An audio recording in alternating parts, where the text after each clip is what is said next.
technique? I'll start with a little story. I was working with a guy maybe a decade ago. It's been a while. But he was using a Neumann TLM 103. Yep. And we tweaked it. We got the settings dialed in pretty well. And his promo came on TV, and it aired during the Super Bowl. And just compared to everything around him, he sounded very small.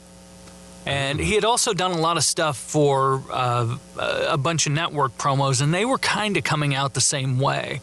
But he had done a whole series of those and was continuously doing them, so we could tweak actually based on what we were hearing come across TV week to week and make our adjustments that way. That's great. And it turned out to be, it wasn't a settings issue at all.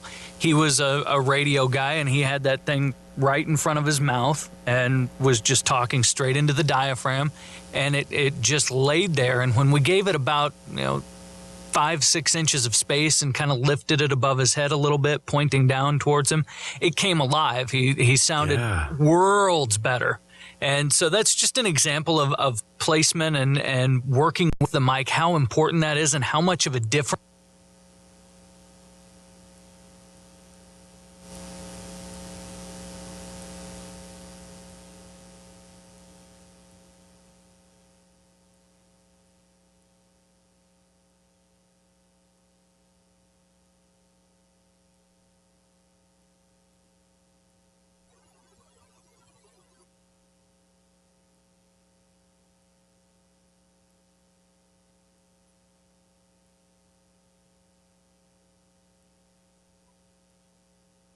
Difference it can make.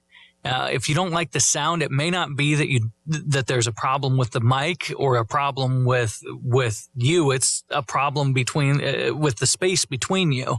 And so it's really, really important to sit down and take the time to try different positions and see how things come across to get the most out of any mic. Shotguns are pretty straightforward for the most part. You're shooting right into the barrel, because if you're not, it's going to have trouble picking you up. With those, it's just about finding the right angle, the angle that picks up your chest resonance, if that's important to you.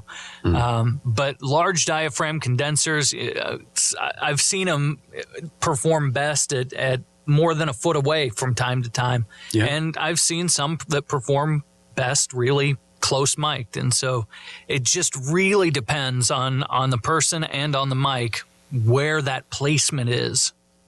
Yeah, I kind of think of the it's so funny. I came up with a baseball analogy, which of course is silly to me because I don't really like baseball. I don't, not that I don't like it, but I don't watch it very much. But I kind of consider like you've got a strike zone, where you would place the microphone, and it's basically the top of it is at your eye level. Right at your eyes, and then the lower end of it is like kind of right at your clavicle.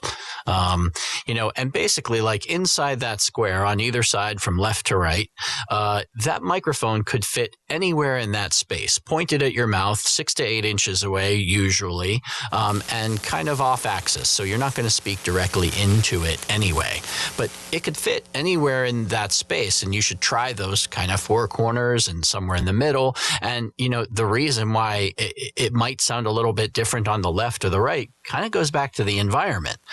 Because if you actually have something different going on the left side than you have on the right side, which of course in a professional recording studio, it's probably going to be a little bit more symmetrical. In your own home studio, it could be much more haphazard.